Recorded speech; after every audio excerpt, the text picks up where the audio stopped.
تو آپ اللہ تعالیٰ کے سامنے ہوں عبادت کی حالت میں، تاکہ اللہ آپ کے لیے بہترین آسانی والے، خیر و برکت والے اور بہترین آپ کے لیے جو ہے اعمال نامہ لکھ کر دے۔ تو باقی یہی ہے کہ کوئی حدیث مجھے نظر نہیں آتی، کوئی صحابہ کا عمل نظر نہیں آتا جس میں اس رات میں حلوے بنائے جاتے ہوں یا دیگیں بانٹی جاتی ہوں، اور ایک دیگ اگر 15,000 کی یا 20,000 کی ہوتی ہے تو 15,000 20,000 میں میرے خیال میں 5 گھروں کا راشن ڈال سکتے ہیں آپ، پورے مہینے اس کے بچے کھائیں گے۔ کسی یتیم مسکین بیوہ کے گھر میں اناج ڈلوا دیں، کسی کی گھر کے بجلی کا بل وغیرہ ادا کر دیں، کسی کے بچوں کی پڑھائی کے لیے ان کا کیا کہتے ہیں فیس ادا کر دیں۔ تو باقی اتنی ہی بات آپ سے کہنی ہے کہ یہ سن لیں، اس پر اس کو دیکھ لیں۔ باقی یہی ایک عمل ہے جو اللہ کے نبی اکرم صلی اللہ علیہ وسلم نے ہمیں بتائے ہیں، اور باقی اس میں حلوے وغیرہ اور پٹاخوں کی کہیں کوئی دلیل ہمیں نہیں مل رہی ہے، اور یہ کرنا گناہ ہے کہ دوسروں کو ڈسٹرب کرنا گناہ ہے، اور اس کی کوئی دلیل ہمارے پاس نہیں ہے۔ اللهم صل على محمد وعلى آل محمد كما صليت على إبراهيم وعلى آل إبراهيم إنك حميد مجيد اللهم بارك على محمد وعلى آل محمد كما باركت على إبراهيم وعلى آل إبراهيم إنك حميد مجيد ربنا آتنا في الدنيا حسنة وفي الآخرة حسنة وقنا عذاب النار۔ اے اللہ پاک ہم سب کو اور ہماری آنے والی نسلوں کو، موجودہ نسل کو دنیا میں بھی اور آخرت میں بھی بھلائی عطا فرمائیے، اور اللہ پاک اپنے حبیب کے طفیل میں عذاب نار سے، عذاب قبر سے اور اللہ پاک آگ کے عذاب سے ہم سب کی حفاظت فرما دیجئے۔ ربنا لا تزغ قلوبنا بعد إذ هديتنا وهب لنا من لدنك رحمة إنك أنت الوهاب۔ اے میرے پیارے اللہ، اے میرے اچھے اللہ، انتہائی قابل عزت قابل تعظیم اللہ، اپنے حبیب پاک صلی اللہ علیہ وسلم کے طفیل میں ہمیں ایمان کی نعمت دینے کے بعد، قرآن کی نعمت دینے کے بعد، کلمے کی نعمت دینے کے بعد حالت کفر میں مت لے جائیے گا، ہمیں کبھی بھی حالت کفر میں نہ لے کے جائیے گا۔ اے اللہ پاک ایمان پر زندگی ہو، ایمان پر موت ہو، اے اللہ زندگی اور موت دونوں ایمان اور صحت و تندرستی کے ساتھ ہوں۔ اے اللہ ہم سب کے گناہوں کو معاف فرما دیجئے۔ ربنا آتینا من لدنک رحمۃ وہیئ لنا من امرنا رشدا۔ اے اللہ بڑا فتنوں کا دور ہے، اے اللہ بڑے ظالم لوگ ہم پر مسلط ہیں، اے اللہ پاک ایسے لوگ جو کہ صرف اپنے پیٹ بھرنے والے لوگ مسلط ہیں، اے اللہ ظلم کرنے والے لوگ مسلط ہیں، اے اللہ ان ظالموں سے ہماری جان چھڑا دیجئے۔ اے اللہ تجھے تیرے نبی کا واسطہ اپنے حبیب پاک صلی اللہ علیہ وسلم کے طفیل میں ہم سب پہ رحم فرما دیجئے، کرم فرما دیجئے۔ یا اللہ جیسے اصحاب کہف کو آپ نے ظالم بادشاہ سے 309 سال تک چھپائے رکھا، بچائے رکھا، اور ان کے پیٹ بھی آپ بھرتے رہے، سنین کے دوران ان کی حفاظت بھی فرماتے رہے۔ اس فتنے کے دور میں ہمارے لاڈلے بچوں کو اور ہم سب کو، قیامت کی صبح تک آنے والے بچوں کو، اس بے حیائی کے دور میں ان کے ایمان کی ایسے حفاظت فرمائیے جیسے آپ نے ظالم بادشاہ سے، یا اللہ ظالم بادشاہ سے آپ نے اصحاب کہف والوں کو بچایا تھا۔ اللہ ہم سب کے گناہوں کو معاف فرمائیے، یا اللہ پاک ہم سب کی خطاؤں کو درگزر فرمائیے۔ اے اللہ لا الہ الا انت سبحانک انی کنت من الظالمین، لا الہ الا انت سبحانک انی کنت من الظالمین، لا الہ الا انت سبحانک انی کنت من الظالمین۔ اے اللہ تبارک تعالی ہم سب ظلم کر بیٹھے، اپنی جان کو مصیبت میں ڈال بیٹھے ہیں۔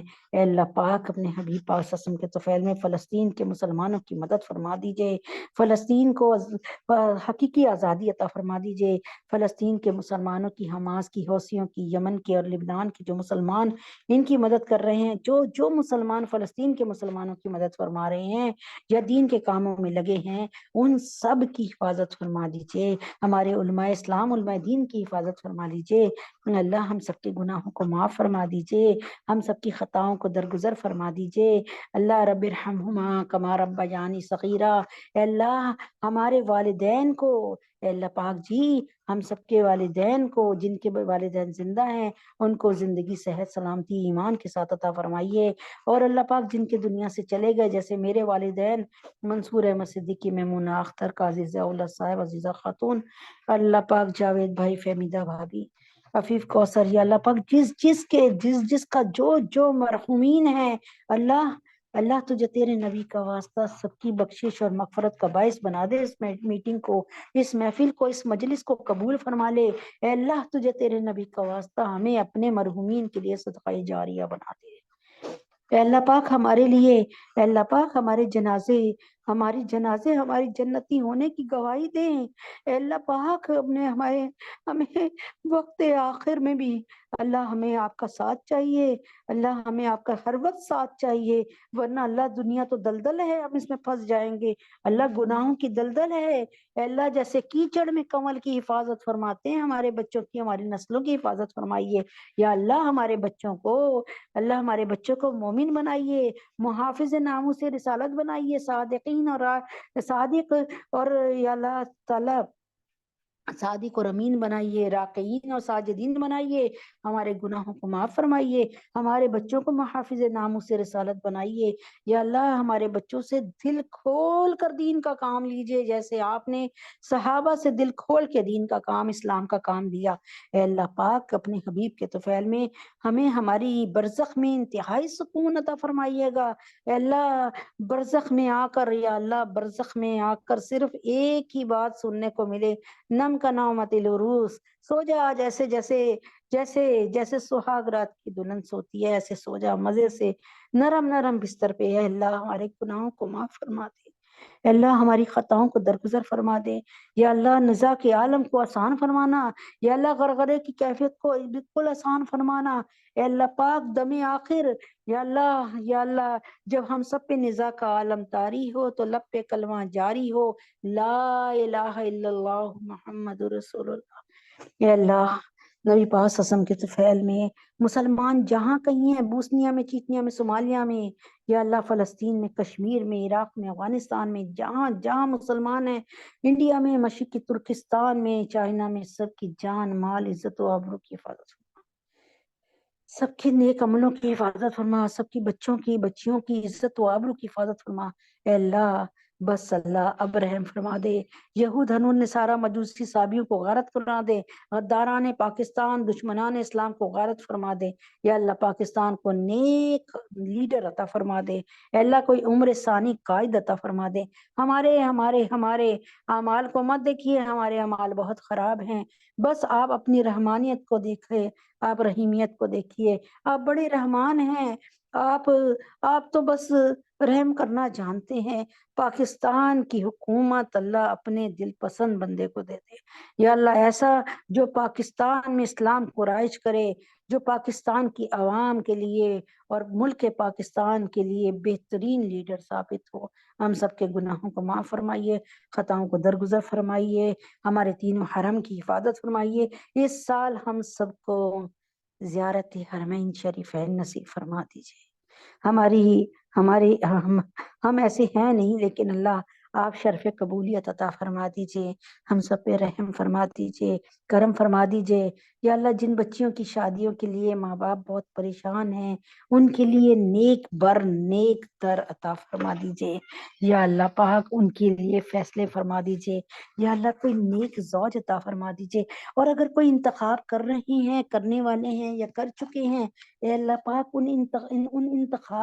وہ جو انتخاب کیا ہے اس کو خیر و برکت والا انتخاب فرما دیجیے اے اللہ پاک۔ اپنے حبیب پاک صلی اللہ علیہ وسلم کے طفیل میں جمعے کا دن ہے اے اللہ پاک، ڈاکٹر انم، عائشہ، سونیا، ختیجہ، سمیرہ، فیصل، ماریہ، انس، فاخرہ، بابر، سنبل، اہلیہ، عمران، ان کو نیک نرینہ اولاد عطا فرمائیے۔ فریال، عائشہ اور سحر کی مشکلوں کو دور فرمائیے، ان کے لیے دنیا بھی جنت بنائیے، آخرت میں وسیع جنت عطا فرمائیے یا اللہ۔ یا اللہ جو بچیاں گھر میں نکاح کے قابل ہیں اور بیٹھی ہیں، ان کے لیے نیک زوج عطا فرمائیے یا اللہ۔ حفصہ، فاطمہ، جویریہ، سدرہ، سبحانہ، حفصہ، سجاد، زینب، منتہا، بین، شفیفہ، بنات سرور، فخر، عبد المتین، سعدیہ، نظام اور سدرہ کے گھر میں جتنی بچیاں ان کے لیے اللہ بہترین زوج عطا فرمائیے۔ تمام علماء اسلام، مفتی حسن صاحب، مفتی تقی عثمانی صاحب، مولانا فضل الرحمان صاحب، مولانا فضل رحیم صاحب، پیر ذوالفقار نقشبندی، حضرت جی ندیم بھائی، عمیر، نازیہ، اندلیب، ان کی بہنیں اور ان کے والد صاحب عیشا معظم، راشدہ، شمیم، عادل، نرگس باجی اور شیزا نعیم اور جتنے لوگ بیٹھے ہیں ان سب کو، ان کے چاہنے والوں کو سب کو ایمان کے ساتھ صحت کاملہ عاجلہ مستمرہ عطا فرمائیے۔ اہلیہ اعظم اہلیہ رفیق، مفتی ضیاء الدین صاحب عامر اور بیٹی انم کو اپنے گھر کا سکون عطا فرمائیے، اپنے گھر میں رہنا بسنا ادھر کا سکون حاصل کرنا عطا فرمائیے۔ اور اللہ پاک ڈاکٹر ہمنا، فاطمہ، عیشا، عبداللہ اور جتنے لوگ بیٹھے ہیں یہاں پہ ان سب کو، ان کے بچوں کو دنیا اور آخرت کے ہر امتحان میں 100% نمبروں سے کامیابی عطا فرمائیے۔ احمد، نعمان، نواز صاحب، محمد عمر اور محسن، ان سب کو بہترین روزگار عطا فرما دیجئے۔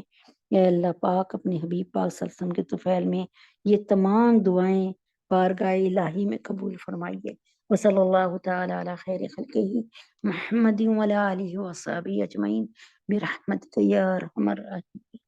سبحان ربک رب العزت عما یصفون وسلام علی المرسلین والحمد للہ رب العالمین۔ السلام علیکم ورحمۃ اللہ وبرکاتہ۔